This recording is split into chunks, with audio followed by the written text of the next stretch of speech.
الحمد لله نحمده ونستعينه ونستغفره ونؤمن به ونتوكل عليه ونعوذ بالله من شرور أنفسنا ومن سيئات أعمالنا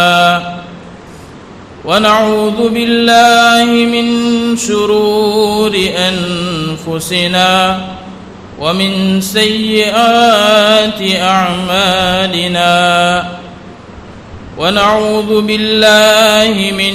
شرور أنفسنا ومن سيئات أعمالنا ونشهد أن لا إله إلا الله وحده لا شريك له ونشهد أن سيدنا وسندنا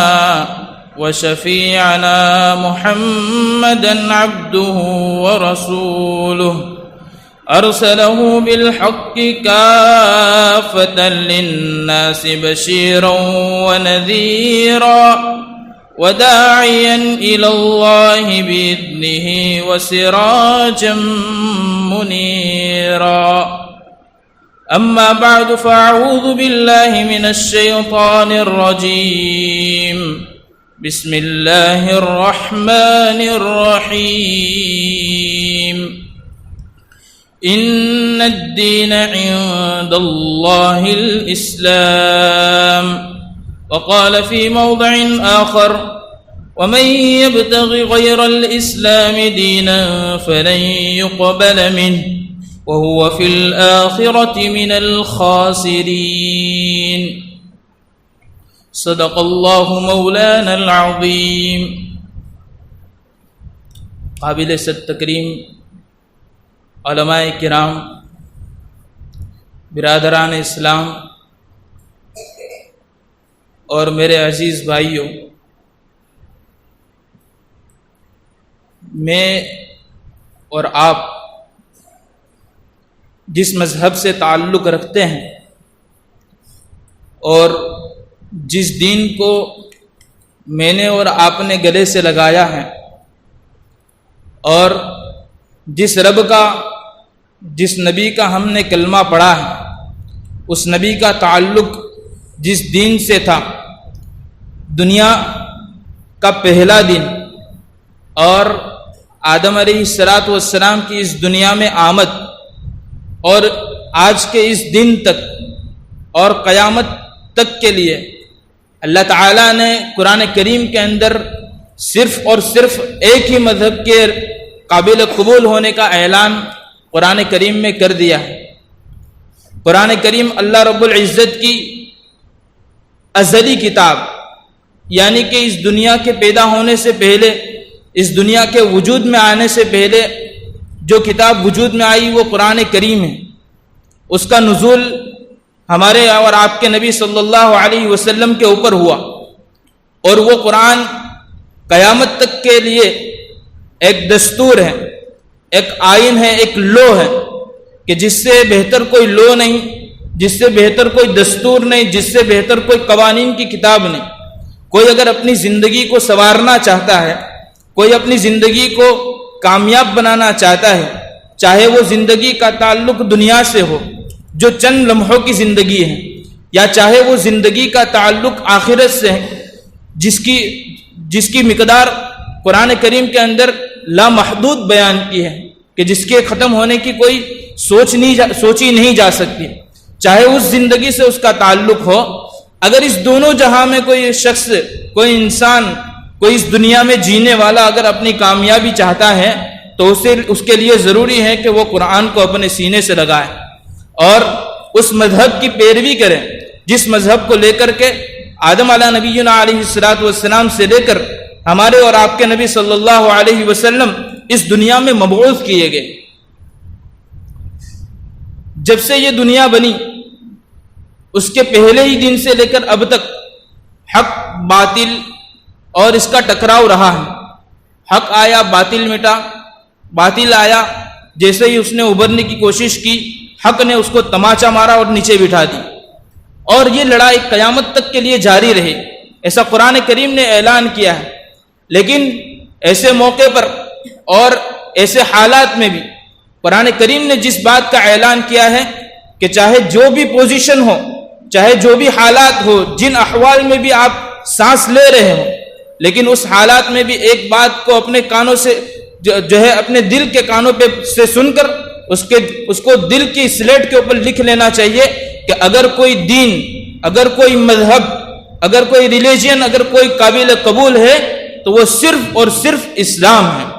صرف اور صرف مذہب اسلام ہے۔ چاہے دوسرے مذہب سے تعلق رکھنے والے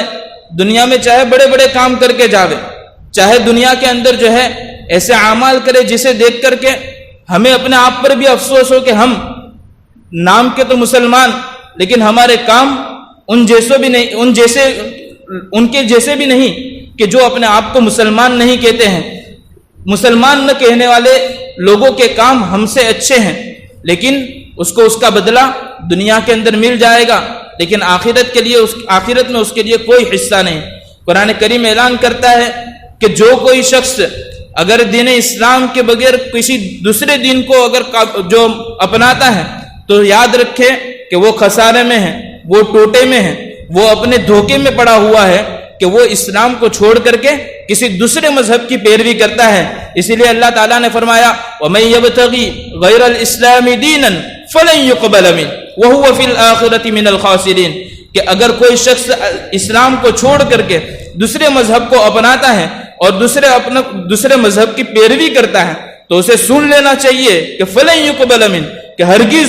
دوسرا اسلام کے علاوہ کوئی مذہب اس سے قابل قبول نہیں، اور وہ آخرت میں خسارہ اٹھانے والوں میں سے ہوگا۔ کیا مطلب خسارہ اٹھانے سے؟ کہ بھئی دنیا میں چاہے جتنے اچھے کام کرے لیکن آخرت میں اس کا کوئی جو ہے اس کا کوئی بینیفٹ نہیں ملے گا، اس کا کوئی ثواب نہیں ملے گا، اس کا کوئی اجر نہیں ہوگا۔ لیکن ایک افسوس کے ساتھ ایک بات کہ ہم جو اپنے آپ کو مسلمان کہتے ہیں،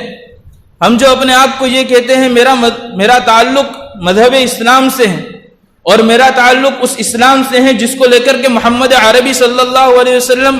اور ان کی ساری جماعت، انبیاء علیہ السلام کی جماعت اس دنیا کے اندر تشریف لائی اور دنیا سے چلی گئی، میرا تعلق اس مذہب سے ہے۔ اور اگر ہم اپنی عملی زندگی کے اوپر ذرا ایک نظر ڈالیں اور ہم اپنی زندگی کا جائزہ لیں تو حیف کہ ہماری زندگی کے اندر کوئی ایک ایسا عمل نہیں ہے جس کے اوپر ہم چھاتی ٹھوک کر کے یہ کہہ سکے کہ یہ وہ عمل ہے جو انبیاء علیہ السلام نے کیا۔ ہم اور آپ اپنی اولاد کو دیکھیے، ہم اور آپ خود اپنی زندگی کے اوپر اگر ہم جائزہ لیں گے اور ہم جس مذہب سے تعلق رکھتے ہیں اس مذہب کے پیشوا اور اس کے مقتدا اور اس کے امام اور اس کے لیڈرز ہیں جو گزر چکے ہیں، جنہوں نے اپنی ساری زندگی صرف اس دین اسلام کے خاطر اور مذہب اسلام کے رواج کے خاطر اپنی زندگی کھپا دی، اپنے آبا و اجداد کو اور اپنے بیٹوں کو، اپنے گھر والوں کو، اپنے مال اور اپنی جانوں کو نہیں دیکھا۔ ان کی زندگی اور ہماری زندگی کے اندر اگر ہم کمپیئر کرتے ہیں تو ہمیں ایک مرتبہ نیچے دیکھنا پڑتا ہے کہ میں کیا کر رہا ہوں۔ میں آپ کو ایک مثال دیتا ہوں۔ حضرت یعقوب علیہ نبینا علیہ السلام مرض وفات میں بستر پہ پڑے ہوئے اپنے بیٹوں کو بلایا۔ بیٹے، ایک ظاہر سی فطری بات ہے، مرض الوفات کے اندر لوگ بیٹوں کو کیوں بلاتے ہیں؟ لوگوں کو بیٹوں کو بلانے کا مقصد کیا ہوتا ہے؟ اپنے اولاد کو بلانے کا مقصد کیا ہوتا ہے؟ بھئی مال کی تقسیم ہوگی اور جو کچھ ترکہ اس کی ملکیت میں ہے اس کی وہ تقسیم کرے گا۔ لیکن قربان جائیے یا حضرت یعقوب علیہ نبینا علیہ السلام پر کہ انہوں نے اپنے بیٹوں سے یہ نہ پوچھا کہ بھائی میری ملکیت کتنی ہے اور میری جائیداد کتنی ہے، اس میں سے اتنا حصہ تیرا، اتنا حصہ تیرا، اتنا حصہ تیرا، بلکہ حضرت یعقوب علیہ نبینا علیہ السلام نے جو ان سے سوال کیا ہے، میرے اور آپ کے لیے ایک بہت بڑی نصیحت ہے کہ ہمیں زندہ رہتے ہوئے اپنے اولاد کی، اپنی نئی نسل کی کیا فکر کرنے کی ضرورت ہے۔ یعقوب علیہ نبینا علیہ السلام اپنے بیٹوں سے پوچھتے ہیں۔ کون پوچھتا ہے؟ بھئی کون پوچھتا ہے؟ نبی پوچھتا ہے. یعقوب علیہ نبینا علیہ الصلوۃ والسلام پوچھتے ہیں. کس کو پوچھتے ہیں؟ اپنے بیٹوں سے. اپنے بیٹوں سے پوچھتے ہیں کہ میرے مرنے کے بعد تم کس کی عبادت کرو گے؟ ذرا سوچنے کی بات ہے کہ ایک نبی اپنے اولاد کے تعلق سے اس حد تک فکر مند ہے کہ وہ اپنی اولاد کو یوں پوچھتا ہے کہ میرے مرنے کے بعد اب کس کی عبادت کروں گے؟ کیا ان کو شک تھا کہ میرے مرنے کے بعد وہ مرتد ہو جائے گے؟ کیا ان کو یہ یقین نہیں تھا کہ اللہ تعالیٰ ان کو ہدایت پر رکھیں گے؟ بلکہ یہ فکر مندی تھی، یہ ان کے دل کی جو ہے ٹینشن تھا، ان کا غم تھا. زندگی اور مرنے کا غم صرف اور صرف ایک تھا کہ میں جاؤں، اس حالت میں جاؤں کہ میری نئی نسل اور میری آنے والی پشت اسلام کے خاطر جینے والی بن جائے، اسلام کے خاطر مرنے والی بن جائے، اور اس کا جینا مرنا صرف اور صرف اسلام کے خاطر ہو. تو ان کے بیٹوں نے عرض کیا کہ یا نبی اللہ، کہ اے ہمارے ابو، یہ بھی کوئی پوچھنے کی بات ہے؟ ہم آپ کے مرنے کے بعد آپ کے معبود اور ہمارے آبا و اجداد کے معبود صرف اور صرف اللہ کی عبادت کریں گے. جب ان کے بیٹوں نے یہ بات کہی کہ ہم اللہ کی عبادت کریں گے، تب جا کر کے ان کو سکون ملا، اور تب جا کر کے ان کو چین آیا کہ ہاش کہ میں اپنی تربیت، اپنے بچوں کی تربیت میں اپنی نئی نسل کی تربیت میں اپنی نیو جنریشن کی تربیت کے اندر کامل ہوں، مکمل ہوں. تب جا کر کے ان کو ایک ٹھنڈی سانس آئی اور وہ دنیا سے رخصت ہوئی.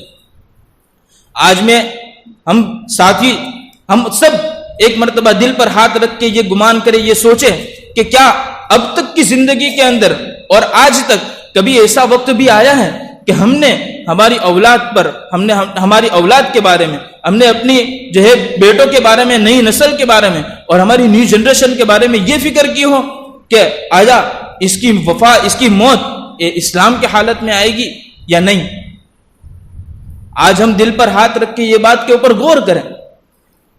کہ جس مذہب سے ہمارا تعلق ہے، کیا ہم نے ہمارے جو ہے اولاد کے بارے میں یہ فکر کی ہے کہ کیا میری اولاد جو اسلام پر مرے گی یا ایمان پر مرے گی؟ جبکہ ایک نبی کو یہ فکر ہے کہ میں جب دنیا سے جا رہا ہوں تو میری اولاد اور میری نئی نسل یہ ایمان پر رہے گی یا نہیں، یہ اسلام پر رہے گی یا نہیں. برادران اسلام، اللہ تعالیٰ قرآن کریم کے اندر ہمیں جھنجھوڑ کر کہتے ہیں. اگر اللہ تعالیٰ کا بس چلتا، بلکہ اللہ تعالیٰ نے تو یہ قرآن کریم کے اندر اس انداز سے ہی فرمایا، هو سماکم المسلمین، اپنے آپ کو مسلمان کہتے ہو. یہ مسلمان کوئی چھوٹا موٹا لقب نہیں، یہ مسلمان کوئی ایم اے ایم ڈی اور ایم بی بی ایس جیسی ڈگری نہیں ہے، بلکہ یہ ڈگری دینے والا خود رب تعالیٰ ہے. خود اللہ تعالیٰ فرماتے ہیں کہ هو سماکم، وہ کون؟ اللہ تعالیٰ. اللہ تعالیٰ نے تمہارا نام مسلمان رکھا ہے، تمہیں مسلمان بنایا ہے، اور تمہیں اسلام جیسے بہترین مذہب کے ساتھ جوائنٹ کیا ہے، اس کے ساتھ تمہارا جو ہے کنیکشن کیا ہے.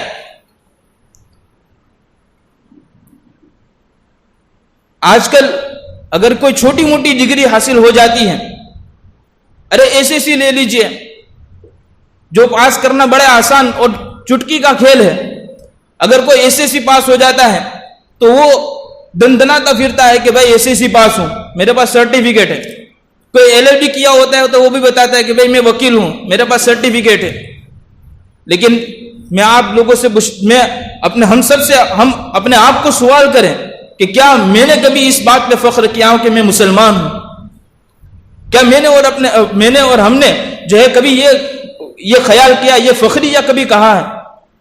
چاہے دل سے نہ کہو، زبان سے کہا ہو، لیکن کہا ہے کبھی کہ مجھے فخر ہے کہ میں مسلمان ہوں، مجھے فخر ہے کہ میں مومن ہوں، مجھے فخر ہے کہ میرا مذہب اسلام ہے. یاد رکھیے، اسلام مذہب ایسا مذہب ہے جس نے دنیا کے اندر انسان کے آنے سے لے کر دنیا سے جانے تک کی یہی نہیں، بلکہ آخرت کے اندر اس کو کیا کچھ جو ہے مراحل سے گزرنا ہے اور آخرت میں کیا کچھ اس کے اوپر گزرنے والی، وہ ساری تعلیم دی ہے. کوئی ایک شعبہ ایسا بتا دیجئے، کوئی ایک شوشہ ایسا بتا دیجئے کہ جس کے اندر جس کی رہنمائی اسلام مذہب اور شریعت اسلام نے نہ کی ہو. ایک شوشہ ایسا نہیں بتا سکتا. یاد رکھیے میرے بھائیوں، وہ مذہب ہمارا مذہب ہے، وہ دین ہمارا دین ہے. اگر جب تک ہمارے اندر اس پر مر مٹنے کا جذبہ پیدا نہیں ہو سکتا، جب تک ہماری زندگی اور موت کا مقصد اور جینے اور مرنے اور سانس لینے، اٹھنے بیٹھنے، کھانے پینے اور ہماری ہر نقل و حرکت کا مقصد دین اسلام اور دین اسلام کی بلندی نہیں ہو سکتا، تب تک ہم اپنے مذہب کے اندر کامیاب نہیں اترے. تب تک ہمیں حق نہیں کہ ہم اپنے آپ کو مسلمان کہیں، تب تک ہمیں حق نہیں کہ ہم اپنے آپ کا مذہب اسلام بتائیں. آج دیکھ لیجئے، جن کو اس بات کا یقین ہے، جن کو اس بات کا پختہ یقین ہے کہ میں جس مذہب سے تعلق رکھتا ہوں وہ مذہب سراسر جھوٹا ہے، سراسر بے بنیاد مذہب ہے، لیکن پھر بھی وہ دندناتا پھرتا ہے اور چھاتی ٹھوک کے کہتا ہے کہ میرا تعلق فلاں مذہب سے، میرا تعلق فلاں مذہب سے. اسی لیے میں آپ حضرات سے گزارش کرتا ہوں، بلکہ ہم سب کو یہ فکر کرنی چاہیے، اور خاص کر کے ہماری نیو جنریشن کے لیے، ہماری نئی نسل کے لیے جو ارتداد اور اسلام سے جو ہے منہ پھیرنے کے بہاؤ میں بہہ رہی ہے. آج جب ہم جائزہ لیتے ہیں،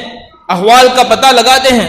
تو بڑا افسوس ہوتا ہے اور دل پر پتھر رکھ کر یہ بات کہنی پڑتی ہے کہ ہم جب اپنے اسلام کے بارے میں اور اپنی نئی نسل کے اسلام کے بارے میں متفکر نہیں ہوئے، تب جا کر کے فلاں مذہب والے اور فلاں مذہب والے جو ہے ہمارے مذہب میں سے فلاں اتنے لوگوں کو لے گئے. کیا یہ ہماری ذمہ داری نہیں بنتی؟ کیا یہ ہمارا فریضہ نہیں ہے کہ ہم اپنی نئی نسل کے بارے میں، ہم خود اپنے بارے میں اور ہم خود اپنے جسم کا جائزہ لیں، اپنی جو ہے عملی زندگی کا، اپنے معاشرے کا، اپنے معاملے کا اور زندگی کے طرز کا جو ہے جائزہ لیں کہ کس حد تک میں اسلام مذہب کے اوپر پورا اتر رہا ہوں. ایک مذہب اس دنیا کے اندر رائج ہے جس کے ماننے والے بہت تھوڑے ہیں، بلکہ اگر اس کو پرسنٹیج کے اندر نکالا جاوے تو 8% اور زیادہ سے زیادہ 10% اس دنیا کے اندر ہے، لیکن پورا کنٹرول کر رکھا ہے سارے عالم پر. حالانکہ تعجب کی بات یہ ہے کہ صرف ان کو یہ نہیں کہ وہ جس مذہب سے تعلق رکھتے ہیں اس مذہب کے اوپر وہ کام کرتے ہیں، بلکہ وہ یہ بھی جانتے ہیں کہ ہم جس مذہب کے دعوے دار ہیں، جس مذہب کے ماننے والے ہیں، ہم جس مذہب کی طرف لوگوں کو بلاتے ہیں وہ مذہب غلط ہے. وہ اس بات کا یقین رکھتے ہیں. وہ مذہب والے جب اپنی نئی نسل کی فکر کے اندر ان کے تعلق سے بات آتی ہے، تب ہمیں کہنا پڑتا ہے کہ وہ اپنے نیو جنریشن کے بارے میں یہ فکر کرتے ہیں کہ ہمارا چھوٹا بچہ ہماری مذہب کے اندر، ہماری کمیونٹی کے اندر نیا اگنے والا پھول کہیں کسی کانٹے دار درخت کے پاس نہ چلا جاوے، کہیں اسے ہوا اڑا کر نہ لے جاوے، کہیں اسے مالی کاٹ کر کے نہ چلا جاوے. اور وہ اس کے بارے میں یہاں تک متفکر ہوتے ہیں کہ کسی غیر مذہب کے ماننے والے کو اس کے اوپر نظر تک نہیں ڈالنے دیتے. ایسی تربیت ہوتی ہے. لیکن افسوس ہے کہ ہم اپنے مذہب کو حق مانتے ہوئے اور اپنے مذہب کے اوپر اپنے مذہب کا دعویٰ کرتے ہوئے بھی ہم اس طرح کی جو ہے فکر سے اور ہم اس طرح کی اپنے اوپر ذمہ داری سے جو ہے بے فکر ہیں. آج ہم جائزہ لیں کہ کتنے ایسے لوگ ہیں. ابھی کچھ سالوں پہلے حضرت رئیس مولانا عبداللہ صاحب کاپودروی رحمت اللہ علیہ نے ایک جائزہ نکالا کہ خطہ گجرات کے اندر، صوبہ گجرات کے اندر کتنے نئی نسل ہیں اور کتنے طلبہ ہیں.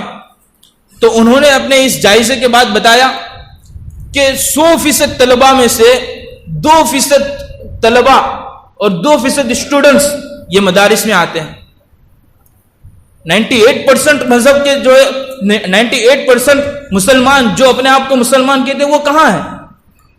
وہ کون سی اسکول سے اپنی تربیت پاتے ہیں؟ وہ کہاں جا کر کے اپنی تربیت کرتے ہیں؟ جبکہ ان کے پاس تربیت کا ایک اتنا بہترین نظام ہے کہ کوئی مذہب یہ دعویٰ نہیں کر سکتا ہے کہ مذہب اسلام سے بڑھ کر کے ہم جو ہے تربیت کا نظام پیش کر سکتے ہیں. اس لیے بڑی ضرورت ہے اس بات کی کہ ہم نئی نسل کے بارے میں، ہم اپنی نیو جنریشن کے بارے میں، خود اپنے بارے میں بھی ہم جو ہے متفکر ہو جائیں اور فکر مند ہو جاوے کہ کہیں ایسا نہ ہو کہ ہم ہماری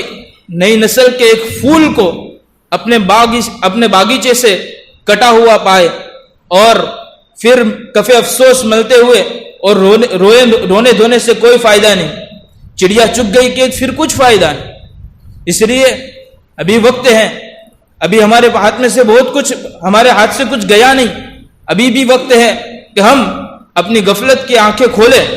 اور غفلت سے دور ہو کر کے ایک مرتبہ پھر بیدار ہو جاوے، ایک مرتبہ پھر اپنے اسلام کا ڈنکا عالم کے اندر بجائے اور لوگوں کو بتائے اور باور کروائے کہ جس مذہب سے میرا تعلق ہے وہ مذہب 100% حق مذہب ہے. ارے اس سے بھی بڑی افسوس کی بات تو یہ ہے کہ جب ہمارے مذہب کے ماننے والے اور اپنے آپ کو مسلمان کہنے والے وہ جب ہمارے مذہب کی اسٹڈی کرتے ہیں، جب ہمارے مذہب کے بارے میں جانکاری جاننا شروع کرتے ہیں تو ان کا مقصد جانکاری نہیں ہوتی ہے، بلکہ ان کا مقصد اسلام کی خامیاں نکالنا ہوتی. میں یہ کوئی ہوا میں فائرنگ نہیں کر رہا ہوں، لیکن آپ یقین جانیں ایسے لوگ اور ایسے نام نہاد مسلمان بھی اس دنیا کے اندر ابھی بھی سانس لے رہے ہیں، جن کا مقصد، جن کا جینے اور مرنے کا مقصد اور جن کی نقل و حرکت کا واحد مقصد یہ ہے کہ وہ اسلام کے اندر جو ہے کمیاں نکالے، خامیاں نکالے. لیکن میں فخر سے کہوں گا کہ میرا اور آپ کا جس مذہب سے تعلق ہے اسلام، وہ اسلام مذہب کے اندر جو ہے پوری اپنی کمر بستہ ہو کر کے پوری کوشش کر کے بھی جو ہے اس میں سے خامیاں نکال نہیں سکے اور نہ نکال سکیں گے. یہ میرا اور آپ کا دعویٰ ہونا چاہیے اور اس پر ہمیں یقین ہونا چاہیے. اس لیے بڑی ضرورت ہے کہ ہم جو ہے اسلام کو اپنے سینے سے لگائیں. جس طرح ہم نے کلمہ پڑھا ہے، جس طرح ہم میں کہ ہر کسی نے لا الہ الا اللہ محمد الرسول اللہ صلی اللہ علیہ وسلم کا اقرار کیا ہے اور دل سے اس کلمے کو کہا ہے، میں آپ سے گزارش کرتا ہوں کہ اس کو اپنی عملی زندگی کے اندر بھی لے آئیے. اور کرنے دھرنے والی ذات صرف اور صرف اللہ کی ہے. یہ بولنا بہت آسان ہے، کرنے دھرنے والی ذات صرف اللہ کی ہے، یہ بولنا تو مولانا بہت آسان ہے، لیکن اس کو اپنی عملی زندگی کے اندر لانا، اس کو اپنی خارجی زندگی کے اندر اور معاملات کی زندگی کے اندر اتارنا بڑی مشکل کام ہے. اسی لیے اس کی مشق کرنی پڑتی ہے، اس کی پریکٹس کرنی پڑتی ہے اور اس کے لیے کوشش کرنی پڑتی ہے کہ میں جو بول کہہ رہا ہوں، میرا بول ہے لا الہ الا اللہ محمد الرسول اللہ، کہ کرنے دھرنے والی ذات صرف اللہ کی ہے اور 100% کامیابی جو ہے دین محمدی اور سیرت محمدی اور محمد صلی اللہ علیہ وسلم کے طریقے میں ہے. اس کو اپنی عملی زندگی کے اندر لانے کی کوشش کریں. اللہ تعالی ہم سب کو صحیح بات جو کہی گئی ان باتوں پر عمل کرنے کی توفیق عطا فرمائے، جو کمی کوتاہی رہ گئی اس سے درگزر فرمائے. آج جمعہ کا دن ہے، اللہ کے نبی علیہ الصلوۃ والسلام کے ہم پر بڑے احسانات ہیں. حق بنتا ہے کہ ہم کچھ نہ کچھ جو ہے تحفے کے طور پر اللہ کے نبی علیہ الصلوۃ والسلام کے ہدیے میں جو ہے درود شریف کا نذرانہ پیش کریں. اس کو علماء نے لکھا ہے کہ کثرت سے درود شریف پڑھنے کی تعداد جو ہے 300 مرتبہ ہے، اور حدیث میں آتا ہے کہ اللہ کے نبی علیہ الصلوۃ والسلام نے ارشاد فرمایا کہ جمعہ کے دن مجھ پر کثرت سے درود پڑھا کرو، کیونکہ جمعہ کے دن جو درود شریف پڑھا جاتا ہے وہ مجھے پیش کیا جاتا ہے. اللہ تعالیٰ عمل کرنے کی توفیق عطا فرمائے. وآخر دعوانا ان الحمد للہ رب العالمین.